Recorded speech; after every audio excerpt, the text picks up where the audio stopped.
dapat yung komitiba ginauyatan niya pero why na problema kay Councilor Ali ang mga kadamuon sang committee kapin pagid kon ang commitment mo is to serve the people of Bacolod City. Online sa hotline. Online sa hotline. Ari sa aton nga linya, Councilor Al Victor Espino. Sir, may aga si Action Art.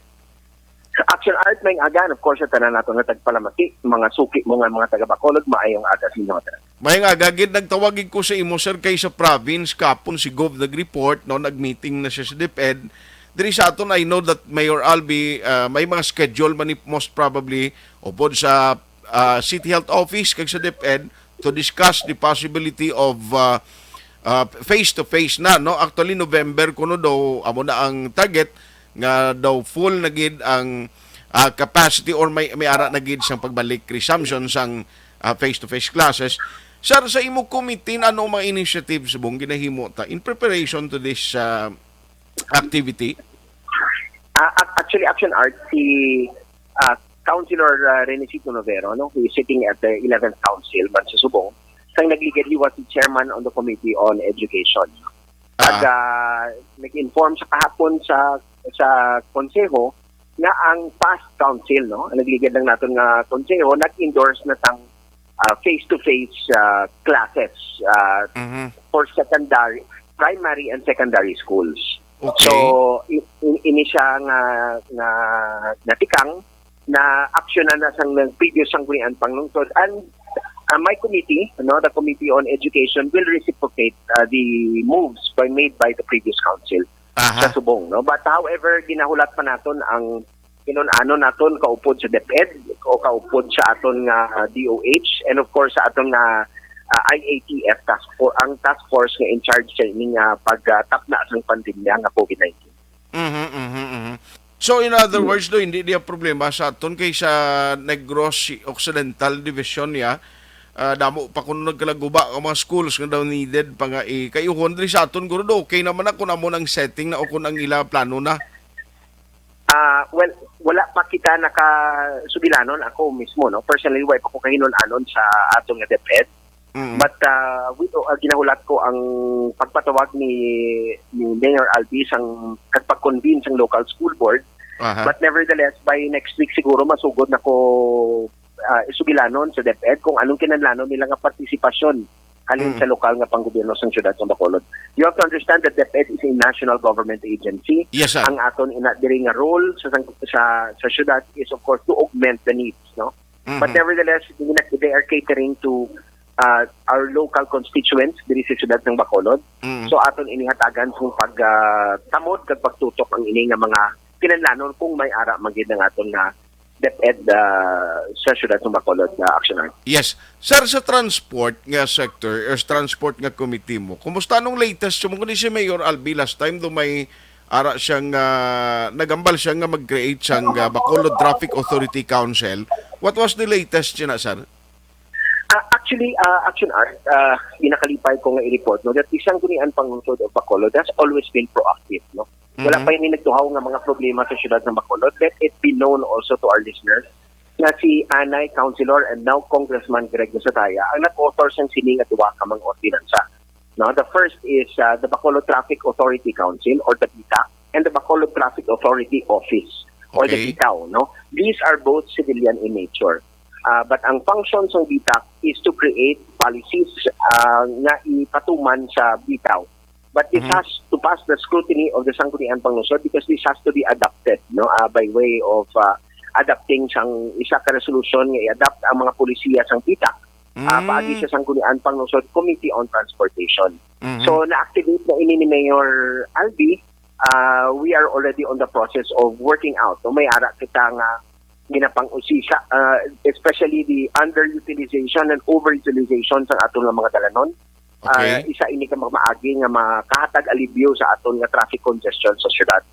So we are on the process of that. As a matter of fact, why pangani ko ka istorya kay Mayor Albi about sa composition sang BITAO, but the BITAO is a civilian in nature nga body, no, created by the Sangguniang Panglungsod by way of an ordinance, no. So lantaon ta pa ang composition sini, and I intend and I aim to of course reglaron tagid ang traffic because that is one of the most visual kag ma-experiencean sa atong pumuluyo kung mag-traffic na gani action art. Aha.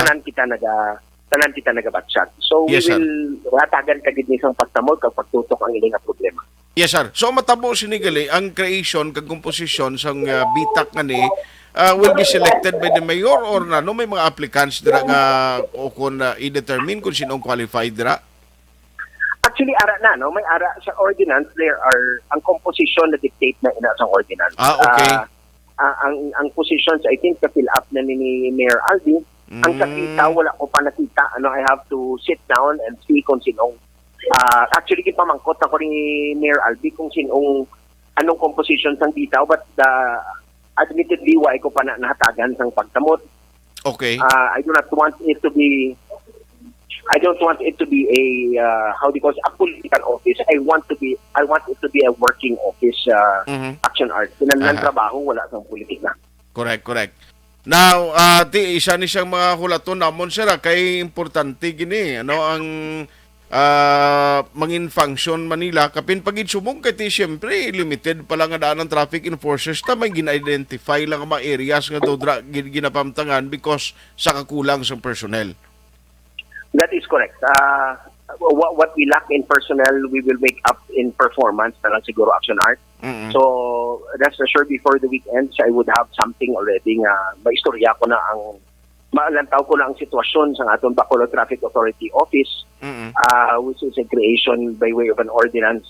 Lantawon tani kung ano ang atong nga maubra para ma-reinforce tani sa kakulangan ta, dapat may ara kita nga obra ko mga ma-compensate ang kakulangan naton. That is not a reason nga kulang.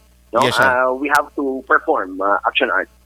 Kagabi ganina interview ko si Sir Frank Namuno niya nga were able to attend sa meeting ni Mayor Albi upod sa Ilahanay and na-mention dito ang codification sa mga ordinances sa mga Bacolod. Siling ko daw tahom na tani kung maplastar na in the coming days sa Councilor, no? Actually, action art, ang codification suguran ina, no? Sang termino ni Anay, Vice Mayor, and now Councilor Renesito Novero. Okay. Unfortunately, may natabo nga insidente nga may nag-file kaso bala kontra sini. But we are at the resolution of this case already, no? Ang ining alihok nga kung tani kung may kinahanglan kay i-retrieve ng ordinance, hindi mo na pag-i-manual search bala sa mga sa aton nga archive, ang aton archive is located at the Bacolod City Library dito sa Rizal Elementary School. So amo ni siya ang dapat naton nga pagatutukan. Si Mayor Albi is very very keen on digitalization of the operation of the City Hall. Dako ini nga bagay kay para mas madasig ang retrieval ng aton nga mga kinakinahanglan nga mga dokumento, kinahanglan nga mga ordinansa. And this is a very very really laudable and welcome move. As a matter of fact, si